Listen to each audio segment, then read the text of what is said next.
Hello everyone, I'm Shiva Tyagi, your educator.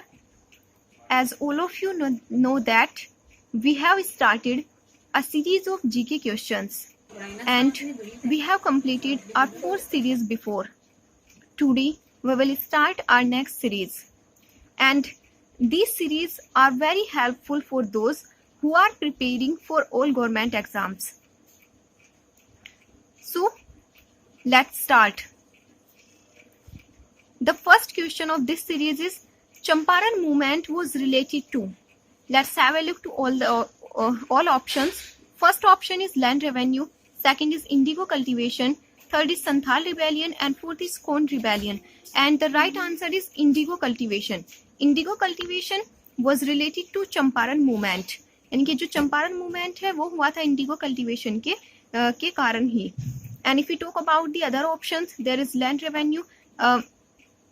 There are some other policies for land revenue. Land revenue के लिए काफी सारी policies है जिनको introduce किया गया था as like permanent settlement and Mehalwari system. And if we talk about the Santhal rebellion was the revolt of tribal group, and Kond rebellion was also the revolt of tribal groups. Second question, when was Pune Pact signed? Pune Pact was signed in 1932. The right answer is 1932. यानी जो Poona pact है, पूना समझौता कब sign हुआ था? 1932 में. Next question, when was treaty of Mangalore signed? Treaty of Mangalore कब sign हुई थी? And the right answer of this 1784.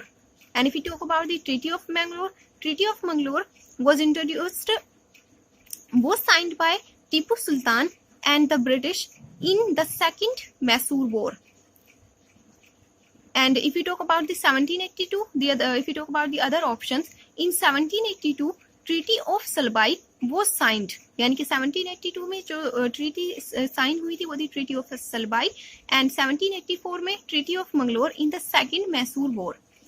Next question, who introduced subsidiary alliance? Subsidiary alliance को introduce किसने किया था? The right answer is Marquess Wellesley. Marquess Wellesley introduced subsidiary alliance. And if we talk about the other options, Lord Dalhousie introduced doctrine of lapse, and Lord Irwin is related to the round table conferences, and Lord Curzon is related to the partition of Bengal. Our next question is, who introduced the diarchy in Bengal? The diarchy in Bengal is introduced by Robert Clive, and diarchy of Bengal is also known as the dual government. And if we talk about the dual government, in dual government, the Nawab had the power of military and jurisdiction, while the company had all the power of revenue. यानी कि जितना revenue company के पास आता था उसकी सारी power company के पास थी, और उसके अलावा मिलिट्री और ज्यूरिसडिक्शन की जो पावर्स थी वो नवाब के पास थी. So the dyarchy of Bengal is introduced by Robert Clive. Next question, who wrote Amar Jeevan in 1876?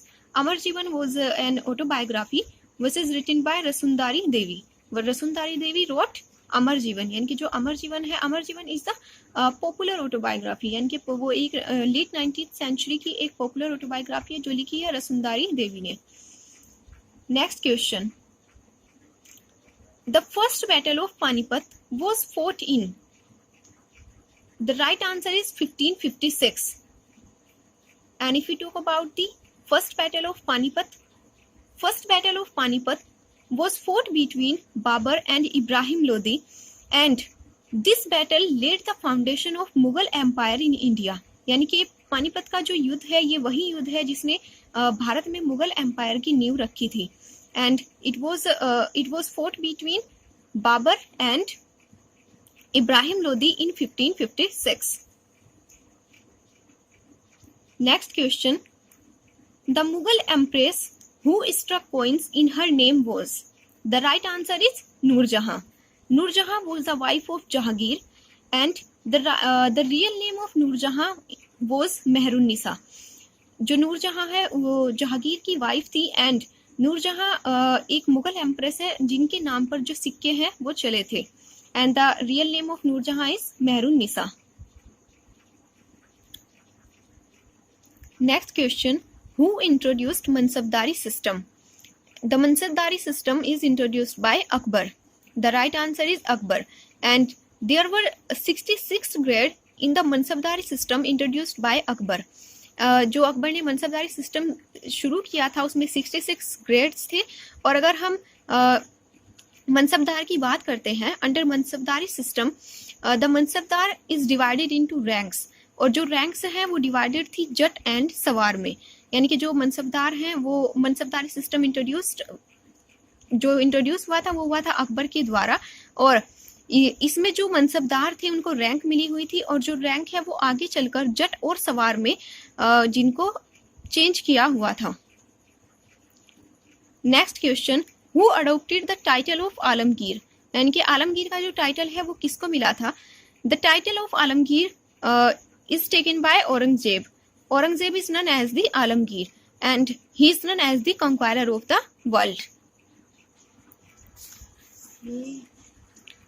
Next question, who was the first Indian to join Executive Council of Viceroy and Governors?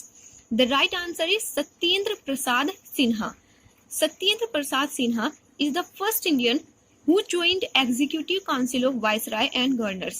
यानी कि viceroy और governors की जो executive council थी उसमें पहली भारतीय, उसमें जाने वाले पहले भारतीय कौन थे? तो उसमें जाने वाले पहले भारतीय थे Satyendra Prasad Sinha. Next question, who started the Khilafat movement? There are 4 options. First is Mohammad Ali, second Shaukat Ali, third is Mohammad Ali Jinnah and fourth is both first and second. And the right answer is both first and second. So Muhammad Ali and Shaukat Ali laid the foundation of Khilafat movement. यानी कि जो खिलाफत movement है वो किसने introduce किया था? वो मोहम्मद अली और शौकत अली ने इंट्रोड्यूस किया था. So the right answer is both 1 and 2. Next question, when was civil disobedience movement took place? यानी कि जो सिविल डिसोबीडियंस मूवमेंट है वो कब हुआ? Civil disobedience movement took place in 1930 and civil disobedience movement किसके द्वारा स्टार्ट किया गया था? It was started by Mahatma Gandhi and it was started by Mahatma Gandhi in 1930. Next question, who is known as the Frontier Gandhi? यानी frontier Gandhi किसको कहा जाता है? There are 3 options. First is Motilal Nehru, second Shaukat Ali, and third is Khan Abdul Ghaffar Khan.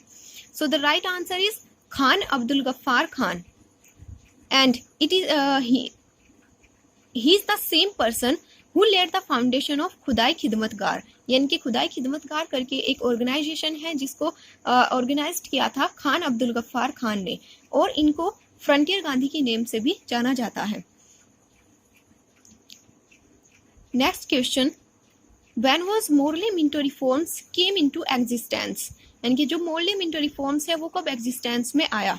Morley Minto reforms came into existence in 1909 and Morley was the secretariat at that time and Minto was the viceroy at that time. So this reform is known as the Morley Minto reforms. And if we talk about the Morley Minto reforms, it laid the foundation of communal electorate. यानी कि जो Morley Minto reforms में क्या हुआ कि जो एक मुस्लिम leader सामने आता था उसको मुस्लिम वोटर ही वोट कर सकते थे. सो कहीं ना कहीं जो ये मोरले मिंटो रिफॉर्म्स है इसने कम्युनल इलेक्टोरेट को बढ़ावा दिया. Next question, which statement is correct about Ilbert bill? यानी कि इल्बर्ट बिल के बारे में कौन सा एक स्टेटमेंट है जो करेक्ट है? First statement, this allowing Indians from possessing arms, it may be right. Second, to stop the voice of newspapers, it may also be right. And third is Indian judges could try Europeans and it may also be right. So सभी options को देखते हैं. disallowing Indians from possessing arms, if we talk about this option is related to the Arms Act. यानी कि ये जो पहला option है ये रिलेट करता है आर्म्स एक्ट से, so it is wrong. Second option, to stop the voice of newspaper, and it is related to the vernacular press act. यानी कि जो सेकंड ऑप्शन है वो रिलेट करता है वर्नाक्यूलर प्रेस एक्ट से, so it is also wrong. And there is third option, Indian जजेस could try Europeans, यानी कि इंडियन जजेस could try Europeans, it is the correct answer. यानी कि इसका इल्बर्ट बिल की अगर हम बात करते हैं, इसका जो करेक्ट आंसर है वो है इंडियन जजेस कुड ट्राई यूरोपियंस। यानी कि इसमें जो इल्बर्ट बिल में जो इंडियन जजेस हैं वो भी यूरोपियन जजेस की तरह जो इंडिया में जजेस थे उनकी तरह वो भी पार्टिसिपेट कर सकते थे। So this series is over now. Thank you for watching, and to get more videos, please subscribe this channel.